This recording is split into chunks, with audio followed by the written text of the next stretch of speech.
Man, world's best husband. Hey, what's going on, y'all? I'm chilling here, sipping on a nice caffeinated beverage. You know how I do it. Stay ready. You don't have to get ready, but you know who it is. It's your boy, Big Tank. Hey, coming at you with another, well, pre-recorded live stream. My fault, my fault, my fault. I tell some people that I've been on YouTube for 15 years ish, but you can't find my other channel because it's not up in them. Well, no, I do have one that's still up, but I'll drop the dime on myself on that later. That's the merch from back then. Big Preacher Fit, BP Fit. Oh yeah, I used to get down. I used to throw that iron around up here on YouTube. But that's another story. I just noticed I had the shirt on. That's why I said something. But we're gonna have a good show today. We're gonna talk about a little high desert morphing. You know what I'm saying? We got Mr. Antoine from High Desert Pythons on, and Hank's wild about herps. But I think he might be a little wilder about herps than I am. But we finna find out though. So let's bring him up, y'all. Let's bring him up. What's going on? What's Yo, going on? what up, big homie? How you doing? Oh man, I'm chilling. I'm chilling. Every time I get a chance to sit down and do this, man, this is the highlights of my week at all times. Yeah, man. I'm in the snake room as usual, man. Like if I'm not on somebody's podcast and talking about snakes, I'm on the phone with the AirPods on talking about snakes. So man, ain't no thing to me, bro. So we gonna have a good time. I don't know how long you plan on having me, but if I start to ramble and just let me know. You know what Hey, I'm saying? your boy be talking, you know what I'm saying?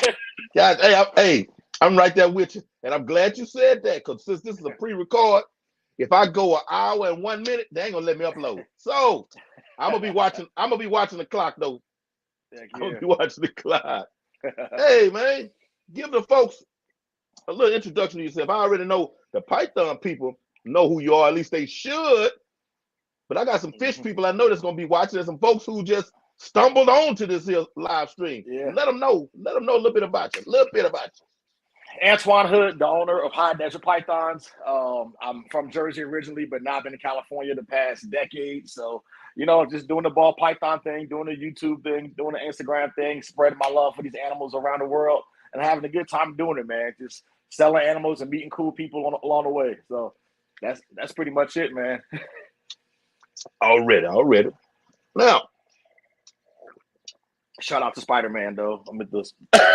hey, well, Incredible Hulk is up there looking down on me. But Heck yeah, that's what's up, man. And a YouTuber sent me that.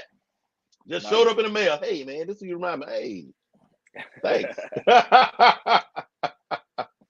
Man, how long? I'm gonna ask that question first. How long have you been breeding pythons? And the second half of that, when did you start having reptiles of any type, let alone python? All right, so I've been breeding for profit ball pythons for about let's see, 10 years now, something like that. Yeah, for profit since 2012.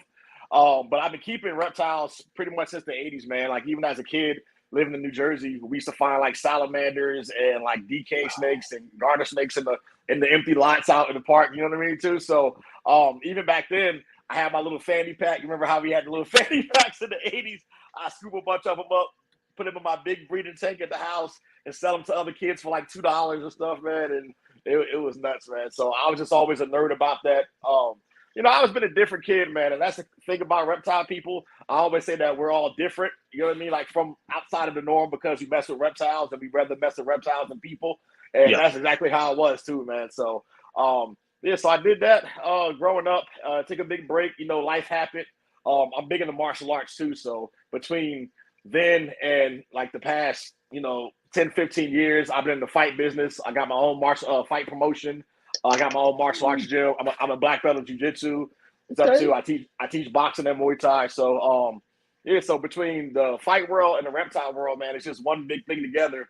and I'm trying to get all of UFC people involved in the reptiles too, man. So it's crazy. It's a fun time, man. So I got some of the toughest people in the world that you see bloodied up in the octagon, scared to touch a bearded dragon. You know what I mean? it's weird, man. That's a direct quote too. I did a What's in the Box video on my channel, I think like a year ago, and my friend Alex Perez was fighting for the UFC flyweight title, and he came to my gym to do a seminar, and we did like What's in the Box, and he said out loud, he's like, dude, I will fight anybody in the UFC in that octagon right now. I'm not touching that animal.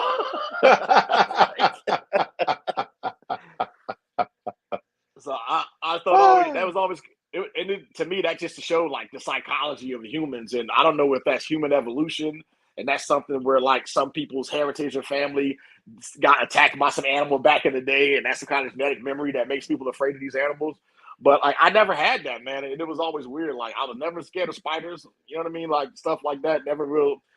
Like insects, always saw snakes and amphibians. Is always right away was just drawn to them. So I just think I didn't have that gene, or I'm just stupid. So I don't have that survival instinct, man. So yeah, so man, it's just like I said, I'm just loving this whole thing, man, and just showing these animals to different people, and like just breaking a bunch of stereotypes too, man. So breaking like the whole snake stereotype, everybody thinks that snakes are slimy animals and they're all poisonous, and my grandma told me a million times when she was alive, God rest her soul, they the devil. I'm sure you heard stuff like that a million times, and and even a big one. Black people not supposed to be around these reptiles. That's white people stuff. You know what I mean? Like, yeah. I know you heard that one. We've all heard that one too. Yeah. So, so I'm just trying to, everything I do, man. I'm just trying to like break those color lines and those stereotype lines, man, and show that it's not just a particular demographic that could be involved with stuff like this. So, you know what I mean? The same way I did into the fight world. Like in the mixed martial arts world. Like there was a time where it was like predominantly like white guys and Brazilian guys in that cage fighting, and it really wasn't a whole big like African American representation of it too. So I just always pride myself on being the person that have the courage to step out and put my face out there and try it. You know what I mean? I mean, by no means I'm no Jackie Robinson, but not at all. So I'm not trying to make it seem like I'm just kind of like pioneer. Let's get it clear like that. You know what I mean? But I'm not scared to put myself out there, So I got no problem doing that. And I think the past couple of years over the pandemic was the best time for me to start doing it, because literally everybody was sitting around doing nothing, So and I sat around the house with a bunch of animals that I didn't think I was going to be able to sell because nobody knew who I was, and it was a real like limited group of people at that point. So I was like, you know what, man? Let's start getting your face out there, getting involved on Instagram and YouTube and talking to the people and keeping yourself busy in the community so people can know and trust you. You know what I mean? And that was the genesis of the whole thing, and me being where I am right now. Okay, good deal, man. Good deal. There's a lot of parallels I see in there, especially talking about the being different or whatever. Man, if it wasn't human, and I caught it and put it in something. Yep. Cage, tank, cardboard box, something. I used to ride bulls, talking about being in the genre. Oh man, I had a lot of black friends in my neighborhood, but just in general, if I left the house and I was going somewhere, I was probably the only black person there. So yeah, I can identify with all that. I'm talking about mixed martial arts. I got a lot of partners that used to fight. I was so into boxing. My wife, she know nothing about no boxing when we first met. Been married 25 years. We used to get every pay-per-view, and whenever my friends would come and watch the pay-per-view, my wife could break down fighters for them. And as the fight would be going, the fight would be going, I showed her how to read.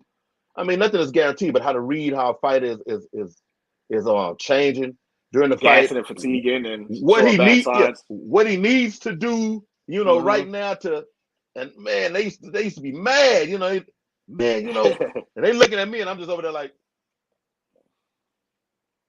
she right. What you want me to say? Man, I can identify with that there, man. I can identify with that. Me raising dogs and selling them, and hey, man, look, parallels for real. Yeah, man. I used to breed dogs too when I was in North Carolina, man. I bred pit bulls for 10 years, so Yeah, man. Just always doing something outside of like my what you call quote unquote regular job. As a kid, I had two passions growing up my entire life. I wanted to run my own martial arts gym, and I wanted to like breed animals. And I never ever deviated from that goal. I've like sidestepped it and did stuff on the side to get to it, but that was always the goal. I'm always going to be a guy. I was never built to like have the quote unquote regular job. You know what I mean? Which I always have. I've been working since I was 14 years old, but it was always a means to an end in the long run. And now that my youngest kid is about to be out of the house, for lack of a better word, and they'll all be off doing their own thing. Now I can be a little bit more irresponsible and take a little bit more chances, you know.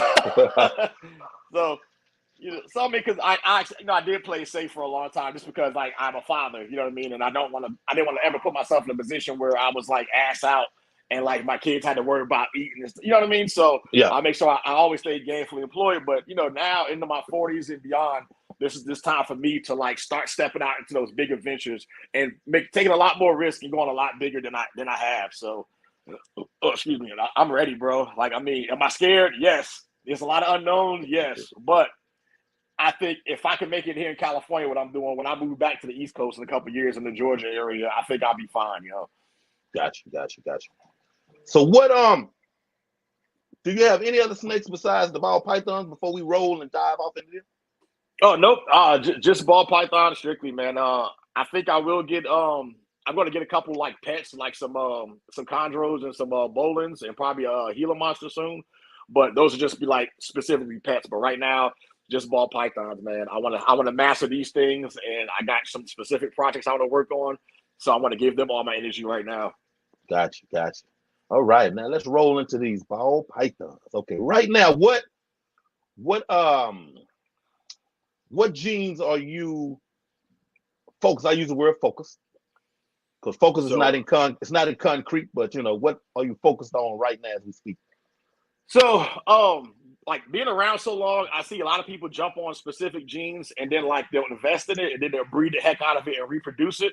So I decided to go a different route where I'm thinking 3, 4, 5, 6 years ahead, and I'm working on multi-gene recessive. So I have every major recessive gene, either like 100% hets or like or visual like clues that they could be pos het, except for like probably monarch. I got monsoon, ultramel, clown, pied, albino, lavender albino, you name it. So but some of my biggest genes now working with in all of those is hurricane, asphalt, and stranger. So you know what I mean. So a lot of like the mid to super high end stuff. And as far as projects go, every big project for my breeder collection back here, all these are breeder females, is to hit the eventual 5 gene recessive. You know what I mean? So all 85 breeder females are here. It's all a bunch of different avenues to hit that one big recessive male that I could just reduce my collection down to and just breed him over the years and just, you know what I mean, reduce everything down to maybe 20, 30 breeder females and do it like that, man. So with the Sunset Puzzle Project, the Ultramel Batman Project, the Enhancer G-Stripe Clown Project, it's all a means to eventually all move into one center, one ultimate ball python. So that we're not going to know what it looks like yet. And for all we know, it might be ugly as all get out, but it'll be genetically powerful though. So that's the hard part, you know what I mean? So when you put so many genes in these things, like I see so many multi-gene codom animals that people have like in pied and stuff, and they just like, oh, they start, yapping off 7 genes, and you're like, is it really though? Yeah, yeah. Did you prove that thing out? Oh no, it's only 6 months old. So, but you're confident it's only those genes? Oh yeah, because I've seen every other example. Yeah, okay, all right. So it's a lot of that around here, but yeah, man, that's just the goal, man. I'm trying to make, and then too, and parallel to that, I want to make a ball python that never browns out as it gets older and never dulls. So I'm doing a lot of stuff with like brightening genes, like LSR Fire, Lace, and Enhancer Desert Ghost too. So yes, I'm just stacking those genes on there, man. So I'm gonna have a whole tub full of racks. When you pull those things open, I'm like, sir, put these sunglasses on first before you look at these. You know what I'm saying? So Most definitely. That's cool. yeah, Hey, that's cool. I can say, especially hearing the way you're breaking down how you are doing it, it's refreshing to me because I know I hit everybody pretty much with the same type of questions, but you'd have flipped me on the other side of the scale because one main thing I would tell people, I say first, you see the big timers with the hot right now combo, bow. Mm-hmm. And then people behind them are like, oh, woe is me. Let me continue to matriculate these I have out Yeah. until I can. And then I'm like, well, hey, he didn't have that one a month from now, 2 months from now, whatever. Mm-hmm. Likewise, your snake room can put something out, whether it be Right. from some rudimentary single gene, or it's still out there and it's still Yep. possible. Mm-hmm. And to see you working from here, whereas if you was to stand in front of a project, you could focus on and say, okay, he's working on this Batman, Ultra Male, da da da. But then step back from it though, and you can see where that is its own entity by itself, but they're all working Mm-hmm. for the surprise Yeah. aspect and for that big, and, Mm-hmm. I like that, man. I like that because I have my own feeling about the monsoon, the Mm-hmm. monsoon G, and there's so much more that can go into as it is just as Yeah. as the monsoon. There's so much more that I think needs to go into it, and just to hear you say that you're not limiting by with that, and at all times you're Right. Yeah. yeah. Yes, but so like I have a monsoon project. It's the Desert Ghost monsoon, and I think the best way to go is not to put other pattern mutations in it because it's such an overbearing gene. You know what I mean? Like I like a lot of monsoon stuff. I see when people post, "Oh, this is my Mojave monsoon." I'm like, "Cool." This is my leopard monsoon. I'm like, "That's different. That snake is different from that snake." I'm like, "Okay." Too. So it just beat no matter what strong gene you put into it. So my goal with the monsoon project is to put different color mutations, other color recessives into it. Like first we're going with Desert Ghost. So when I do this pairing, I can get, if all the odds come in my favor, I can hit Desert Ghost monsoons, which would be dope. But I also want to put in the lavender and ultramel as well. It kind of looks like just color change genes and see what it does when you hit it with those type of stuff. So, but I don't think the way to go with that project is piling like pastel and pinstripe and fire on it and things like that. So, Yeah. but but like I said, there's still a lot to go with it, man. Too, like I said, even with clown, people still making like there's a bunch of clown stuff right now that doesn't exist yet, but I'm working on it. So like the Hellbender project and the Violator project, I'm working with right now with some real dark genes. Yeah, I still hasn't. I check like every month on Morph Market and online. I'm like, okay, nobody still made it yet. Boom. You know what I'm saying? So, but that's my style though. A lot of people, like a lot of newer breeders and people on my Patreon, they always ask me like, how do I start my breeding season? And what do I look for when I try to put stuff together? The first thing I do, bro, I go on Morph Market and see what's there available on Morph Market, and don't make that.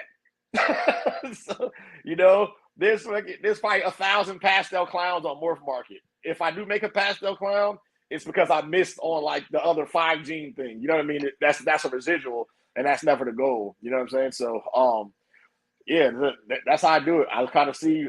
I want what's not available because then you can set your own prices on it too. Yeah. So if there's something, and that's what times a lot of people when they're comparing prices and trying to haggle people prices on Morph Market about stuff. If there's one Ultramel clown available for sale on Morph Market, and I saw him last year for $6,500, and there's one on there now, and it's the only one that's been there for the past 9 months, and someone wants $9,000 for it, and you need that in your project, you're gonna pay $9,000 for it. Pay $9,000, yeah, you're going to, you should, because you got to think about it in the long run. Stop thinking about what you're doing with it now, but what's going on later on, like from years to come, and what's the ultimate goal in that project. You know what I mean? So when people just say, "Oh, I just want to do dreamsicles," I'm like, and then what? They're like, "Oh, there's dreamsicles." I'm like, but you can buy a dreamsicle now. They're like, well, I can't. I'm like, yeah, you can literally buy a dreamsicle now. It's a paycheck snake. Like 10 years ago, when they were $30,000, that's different, So that's another thing too, man. People get to these projects, they keep missing and missing and missing. If you can buy it, now you can stop chasing it. You know what I'm saying? So keep chasing it. If you do want a specific project, keep chasing it until you can allocate the funds to purchase it yourself. And if you still can't, and if it's still not available, then you keep making it. Gotcha. Ready, man. This coffee's still good. Well, mine, unfortunately, you I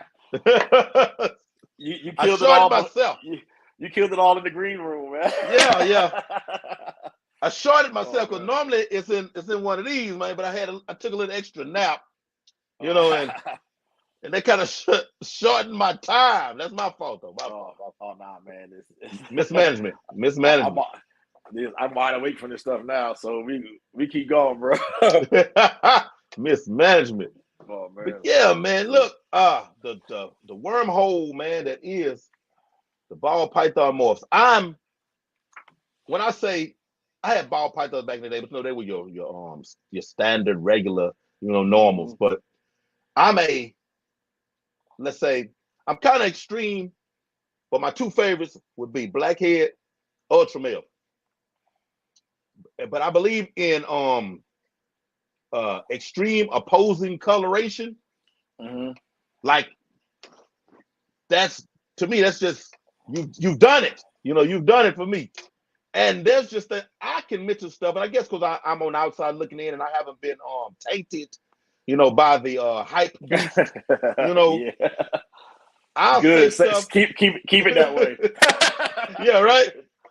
I'll say stuff, and people will be like,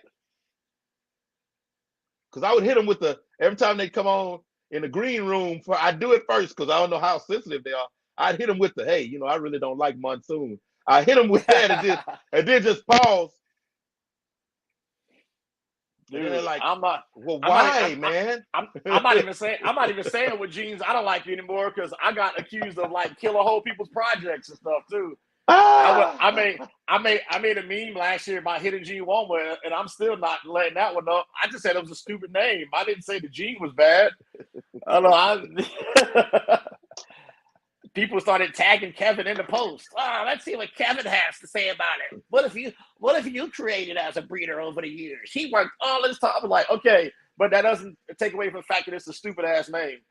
It is. Tell me I'm lying. No, I can't tell you that. Then we already got Womas. You know what I mean? Yeah, I got a lot of them like that.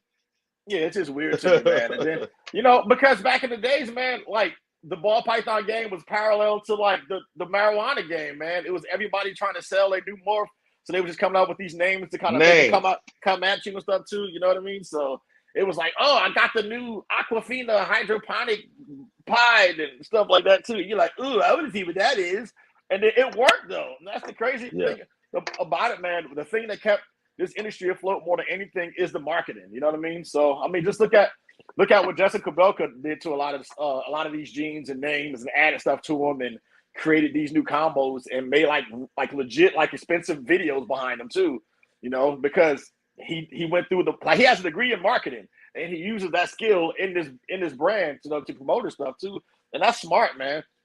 So what I wanted to do is, before I got to the point where I made these ridiculous animals and all these raw firsts and things like that too, before I could sell those animals, I had to decide if I could actually sell myself. And that's something everybody needs to realize when they start forming a business and they're trying to get people to purchase animals from them, especially when you up in the 4 and 5 figures out of people's pockets. You know what I mean? You got to, 1, be able to sell yourself, but 2, make sure people can trust you. And 3, make sure when people purchase from you, they have a good feeling when they purchase from you. How many times you bought something from somebody and you spent $3, $4, $5 grand on it and you got it, and you got home, it was like, fuck, man. We've all done it, right? We've all had buyer's remorse about everything, man. And it's our responsibility as a business and as an entity to mitigate that and have the least amount of times people feel like that's possible. You know, I never want to make a person buy an animal from me and they feel hustled. I want them to buy it from me and they're like, yo, look at I want them proud to show this animal on Instagram, on their YouTube channel. You know what I mean? Every time somebody come by the house, I'm like, yo, I mean, yeah, forget all that, but look at what I got from Antoine, bro. Look at it. That's how you want to be, man. You want to be such a good marketer for yourself and such a powerful entity that people are doing all the advertising for you. How many unboxings you see you see unboxings through YouTube and Instagram from the same 5 breeders every week. You know what I mean? Every week. And that, dude, you just spent $8,000 on this animal And he just did a whole video advertising for the person you just bought it from. That's genius. Yep. Yep. I didn't have to Yep. pay. And it's other people with platforms too, you know. Like when I Yep. bought those pair of double head sunset puzzles, whatever. I was like, Miguel was like, "Hey, you want to be on my video?" I was like, "Hell yeah, I want to be on your video."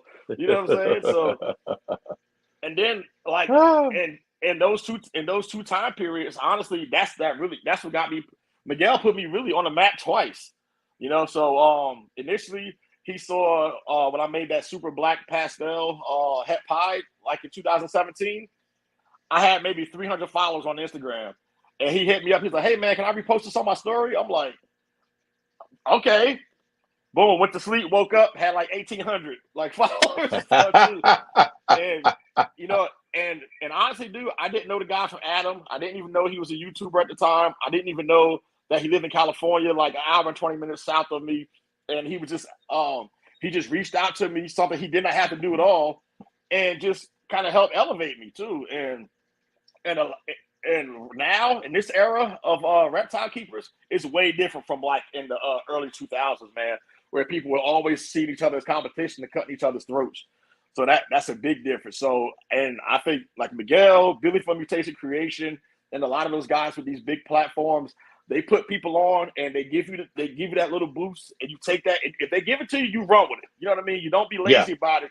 You know what I mean? You take that baton and you run your ass to the finish line with it, and that's what I've been doing ever since, man. And I do that for everybody lacking. else. Don't be lacking in the back end. Oh. Yep. Don't be slacking in the back and none of that Yeah, stuff, be slacking man. in the back. Yeah.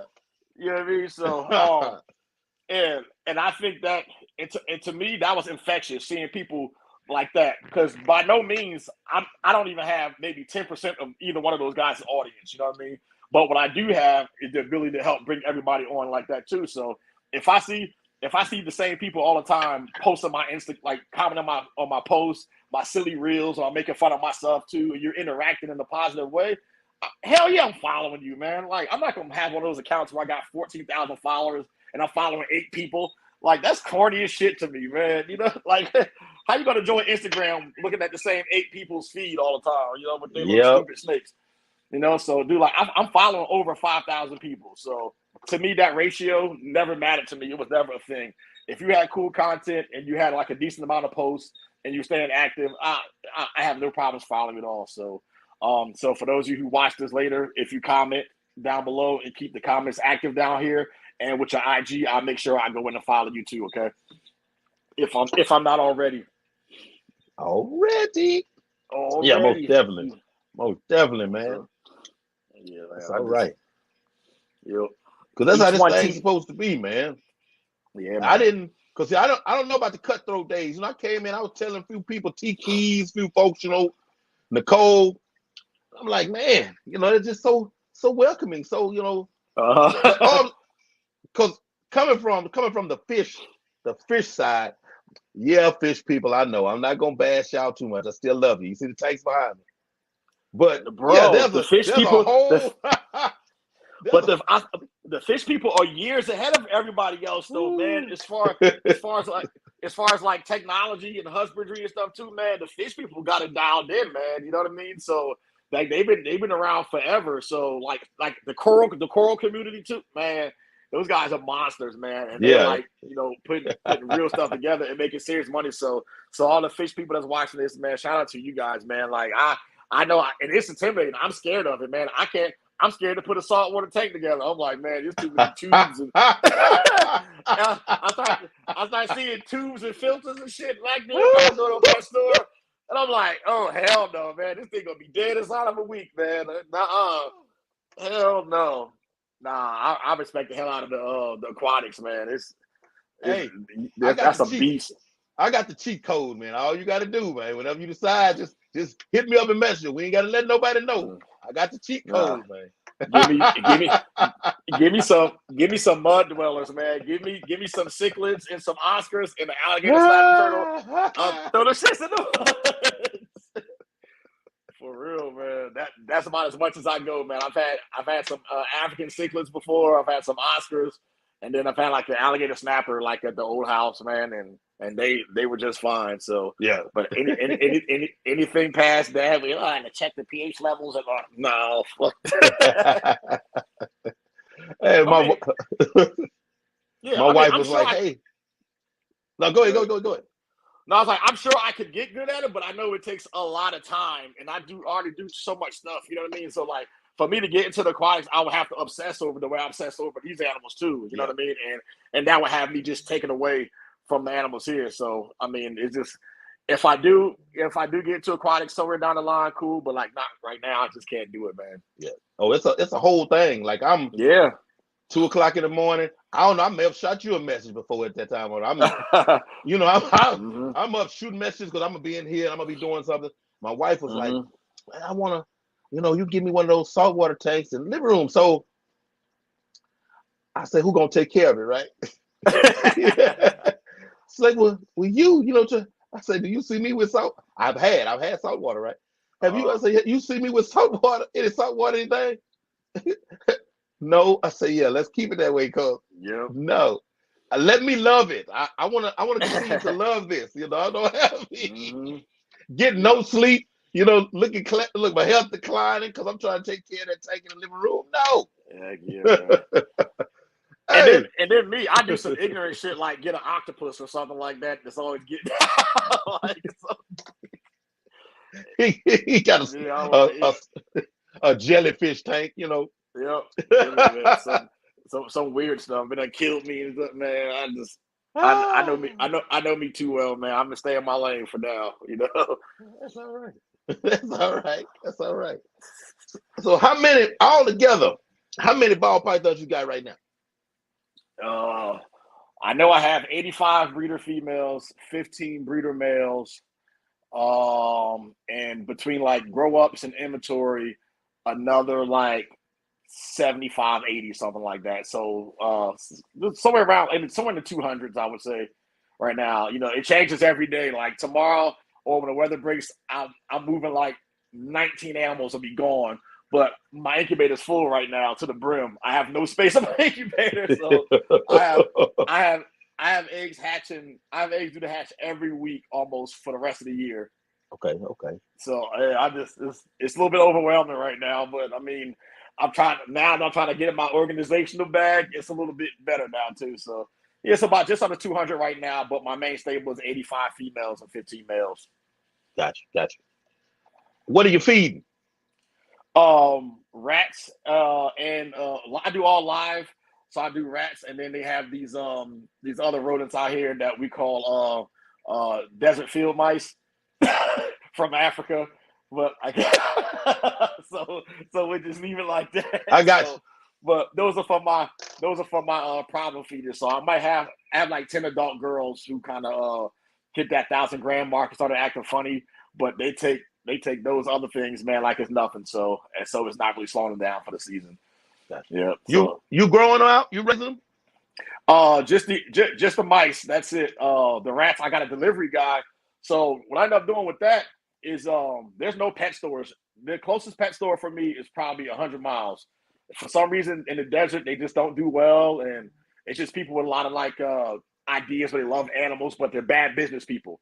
Like the 12 years I've been here, there's been like 4 different pet stores in the same building, and none of them have made it because I tell them, hey, breed your own rats. You'll make your money that way. No, it's too much. No. I'm like, the money I spend on rats every week could literally pay your rent here. I'm telling you, know what I mean?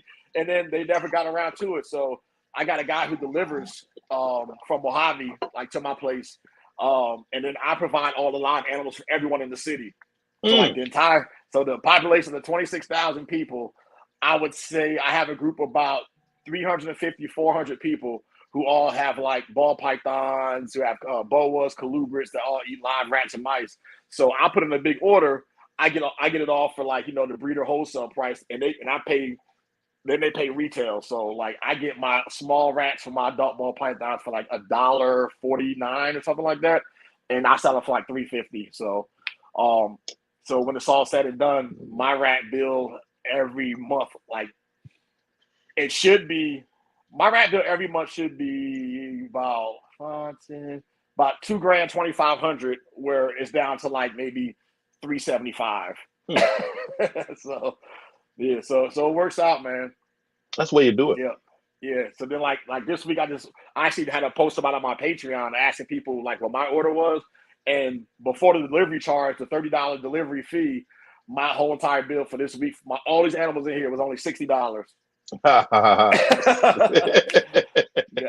Gotta make it work, man. You gotta find a way, bro. So I'm all about it. And now I'm at the point where I have other options as well. So I got a guy in Bakersfield who's a real good friend of mine. This guy, and there's another breeder in Victorville, which they're all almost the same exact distance from me. So for some reason they don't have what I need that week, I have all those other options. And most of the time I have them bidding for my order. I'll send them the list, and whoever gives me the better price, that's who I go with. Gotcha. Already. Yep. That's cool, man. That is real cool. Look, it's crazy because I was gonna ask you how many people for them to fail like that. I mean, for one, having all those stores in one place, that'll do it to you. Mm-hmm. But yep. if you have that many people, I don't know, that's because I'm the pet guy, the animal guy, and I'm like, Mm-hmm. you could find a way. Just check, the temperature of Right. the people in the area and work from there.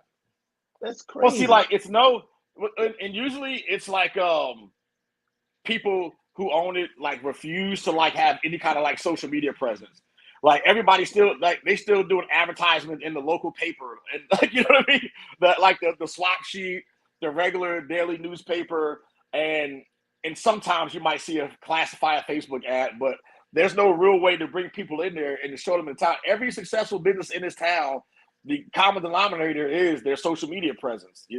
There's 4 gun stores in this town, and the most successful one, you see it on your Instagram feed all the time. You know what I mean? And It's free to post on Instagram too. And the same thing with, everything else, like my martial arts gym. I think my martial arts gym probably has the biggest social media presence here. That's why it's the most popular. I don't do any sponsor posts because, you know what I mean, it's a local area. And like, I'm essentially the most popular person in the city, which is weird. It's so like whether it's because of like martial art, if I go to a bar, which I very rarely do, there's somebody going, "Hey, you're hot as a python," or "Hey, you're the guy that I saw on Bellator," and you know what I mean, stuff too. So, yeah, just putting yourself out there, and they just refuse to. They just refuse to keep up with the times, and also to breed their own rodents, because if they're buying rodents from somebody else and trying to finesse that whole thing, I'm not spending $300.50 on 65 medium rats. You know what I'm saying?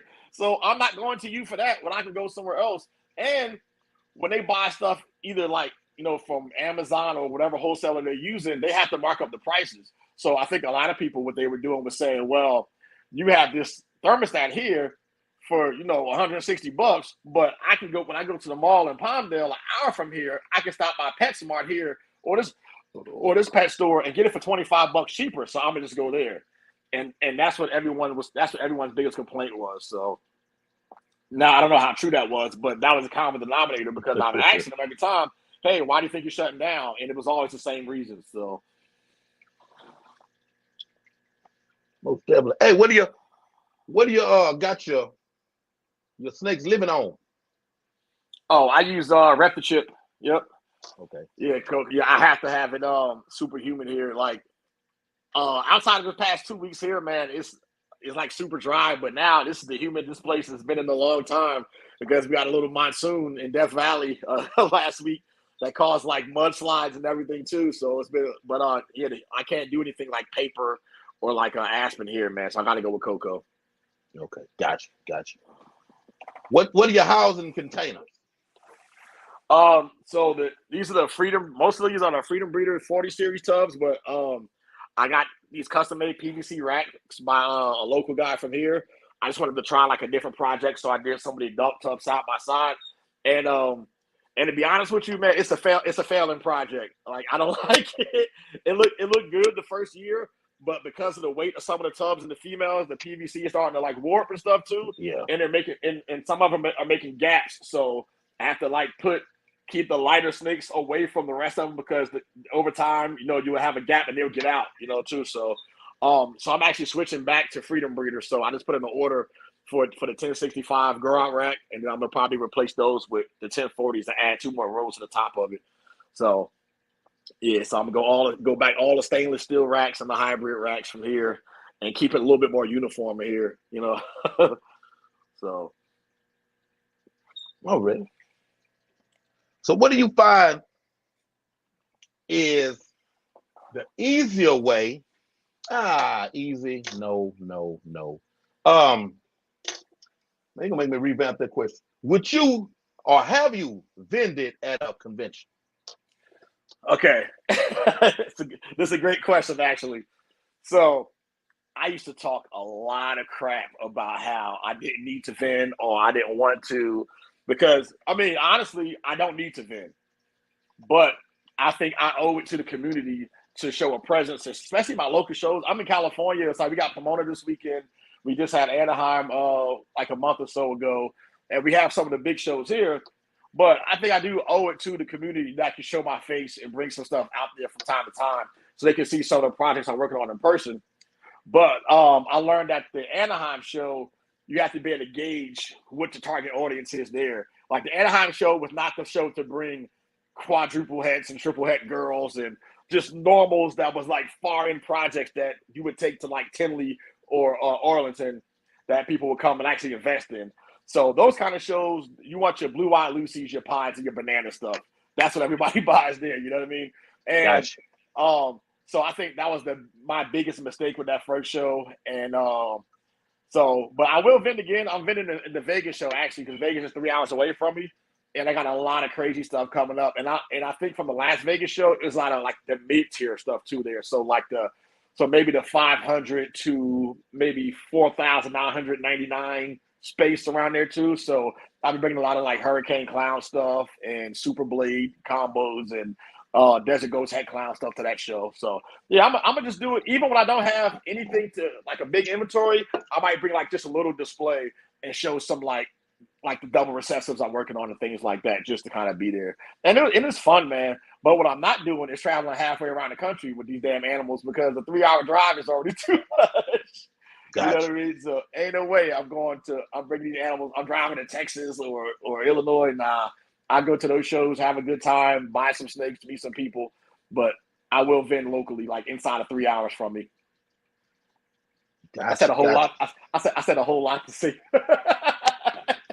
To say now I would. Yeah. That was a whole lot to go. Yeah, I'm in, and I would again, but at first I didn't. No, that's all right. That is all right.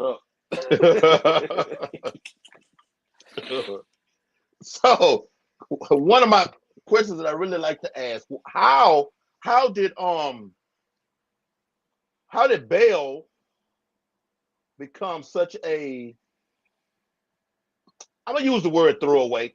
That's extreme. That's extreme because you can still make money, but right. how did the bail become like, you know, like the lower end? Yeah, because the same thing happens to every other GMO ball pythons, man. The mass production of it. People saw it as a hot commodity item at one time, so people like invested big money into those projects. And instead of improving on it, just duplicated it to make sure they got their money back, you know? So think about like you were around with the whole banana craze and the GHI craze, right? Like when those things came around, they were 30 grand a piece. So imagine you scratch up $30,000 for a banana male, right? It's a male banana. You get it early in the year. So say you pick it up from a friend like December. Let's say December 2007, right? I don't forget the year, but let's say 2007. You pay 30 grand for that bad boy. Your brain gonna go, all right, man, feed this dude, grow him up, stick that mug to every female in these racks, and get this money back. So even after that first year, it goes from $30,000 for a male banana to, let's say, even $15,000. If half the animals in there of the 10 females you bred him to are banana, and on the average of 6 clutches, so let's say what, 3 times 6, you made 30 banana males at $20,000 a piece. you balling, you know what I mean? Yeah. So and because everybody was always scared that the ball python market was going to crash. Every year I've always heard man, if you get this project, bro, you better strike while the iron's hot and sell these things because, man, the ball python market's going to tank and nobody's not going to buy these things. You're going to be stuck with all these animals.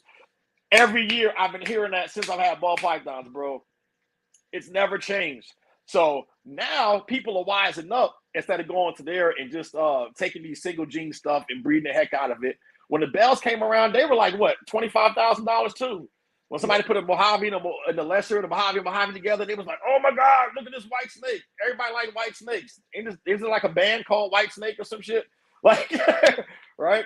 So when people started doing that, man, it was nuts. And a lot of the newer people now, that's what attracts their eyes when they go through, because you don't see white snakes in the wild, you know. No. So you flip it. So when we flip it through a book, if books even exist anymore, or like or somebody's YouTube, and see a white snake, your antennas go up, and everybody likes them too. So sometimes I make a bell accidentally, and that I cannot keep them in. I can't keep them in stock, bro.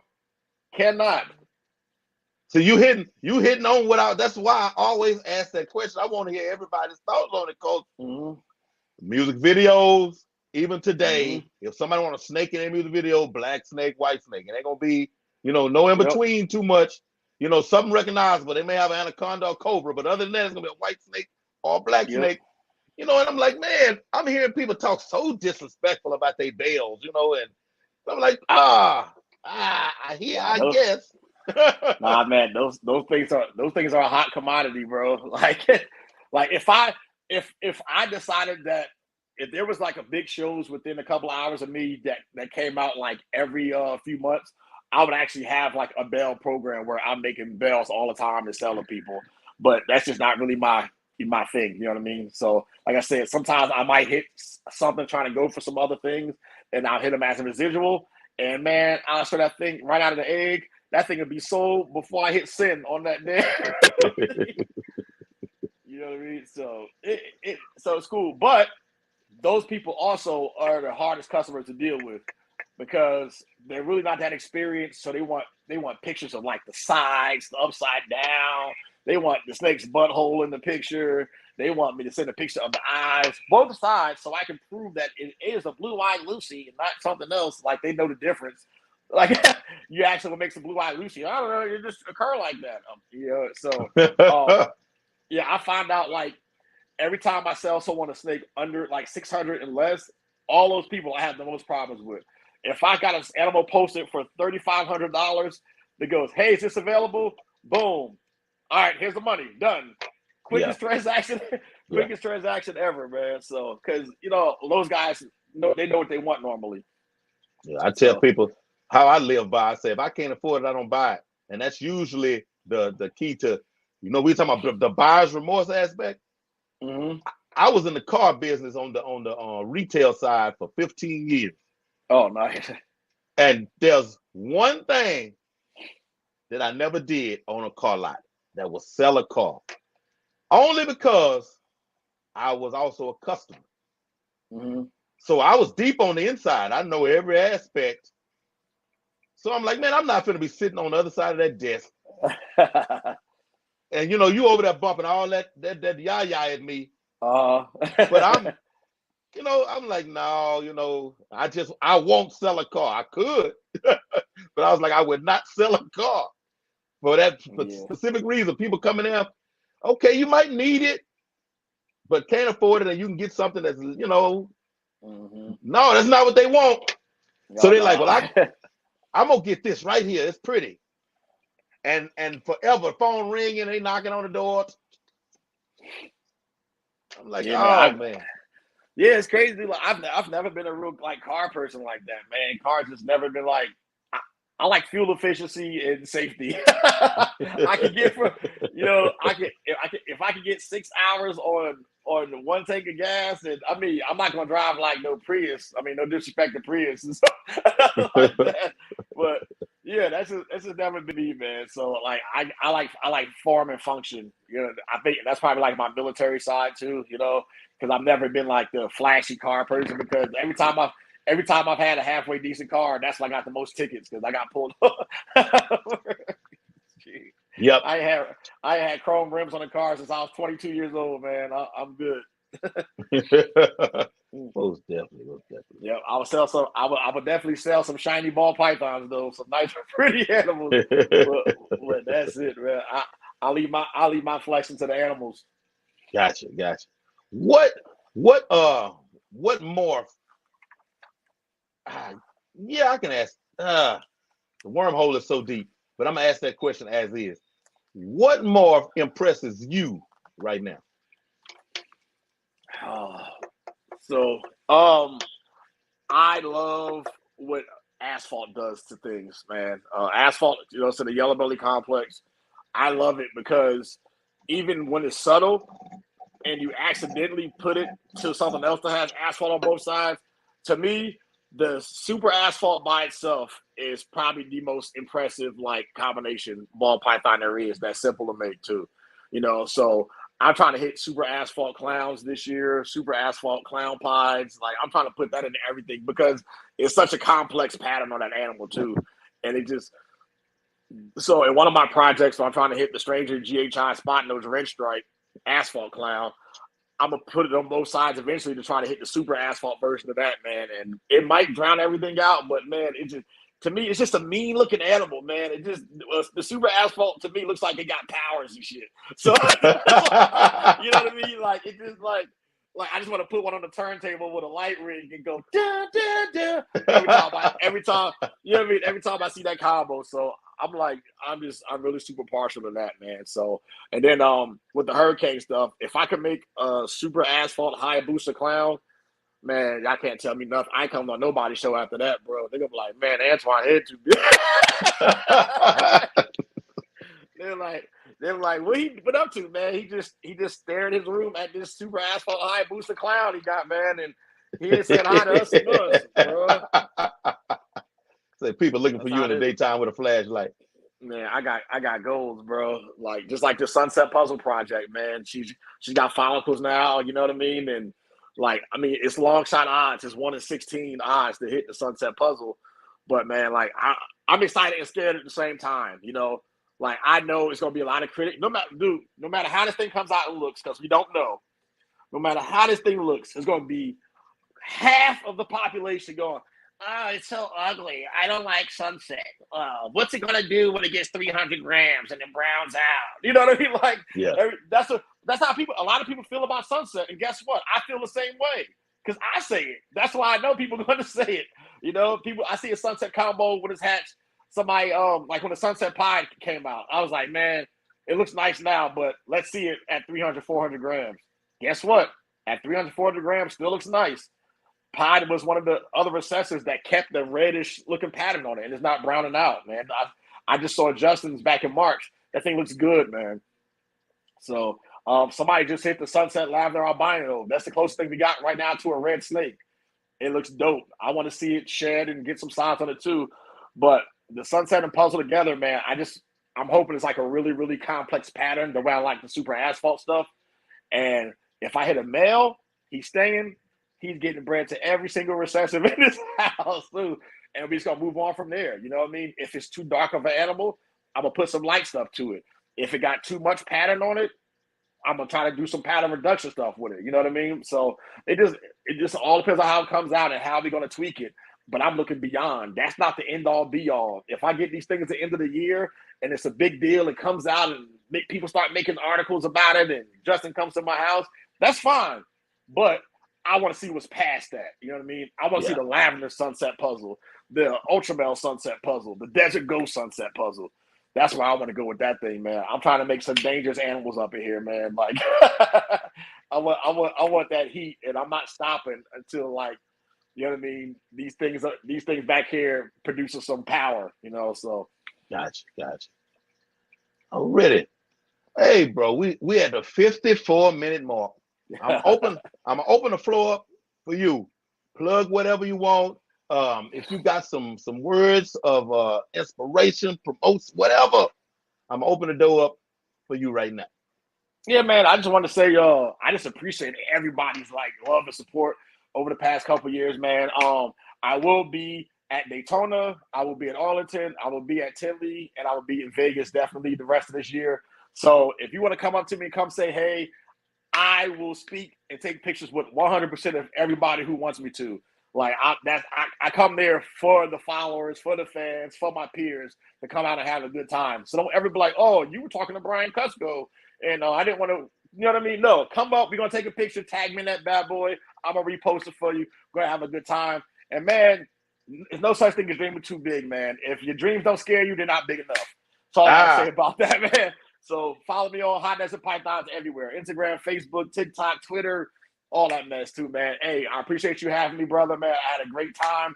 Thank you for letting me run my mouth. You know what I'm saying? And no, guys, I'm not high. My eyes, this is how they don't get no bigger than this. So, but I appreciate you, brother, man. Thanks for having me on, man. I had a freaking blast. Most definitely, man. I appreciate you, most definitely. And yes, it was off the hook. This is what I'm gonna do, though, man. I'm in the process because I used to stream I used to have every Friday and Saturday off. You know, I was rolling. I was rolling for like 2 years, man. Now my schedule moves forward a day every week. So I got 4 weeks where there's no weekends. I'm working on making another move to kind of solidify myself in a spot. Cause I don't like having that limitation, man, because I talk. You know, I talk also. You know, I don't like okay, God, I'm having to watch this clock, and it's messing up my questions, you know. I feel that, bro. That's why I stopped doing lives. I was like, oh, this. I was like, man, you guys are awful.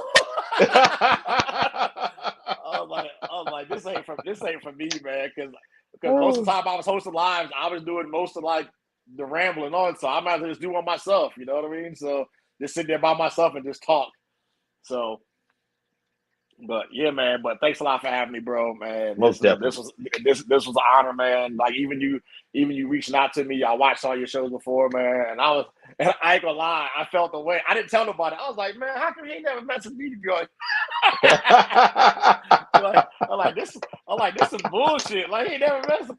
I'm like, oh, everybody else messaged me to be on this show, but the show, no, because it's like the show you want to be on. You know what I'm saying? Like. Then that's the one that like people don't hit you up about. So I was like, man, I ain't gonna say that too. I'm just wait my turn, man, and see what happens. So thanks for having me on, man. I appreciate it.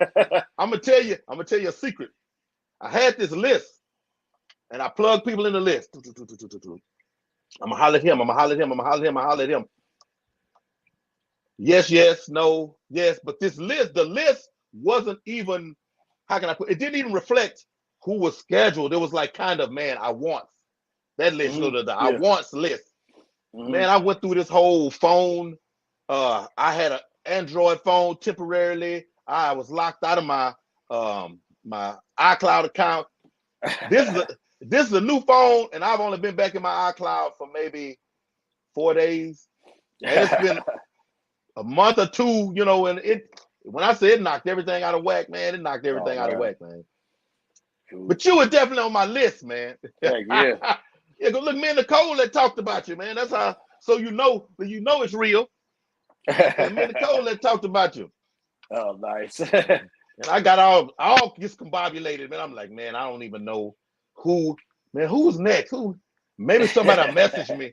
They'll message me and remind me, you know what I'm saying? Let me get out of here, because see now I just started talking. Look, I'm at 58 minutes. Hey, if y'all watching this, thank you for coming through and taking the time to checking us out, seeing what Mr. Antoine got going on. And I'm gonna try to have him back on here where we can ramble for real. Smash that like button. Smash it. Share it out. Y'all make sure y'all check this out on any of the iPod catchers out there. Did I say iPod? My fault. Is it podcast catchers? There you go. Podcast catchers out there. We love you. Take care of those animals and tell somebody else that you love them. We out.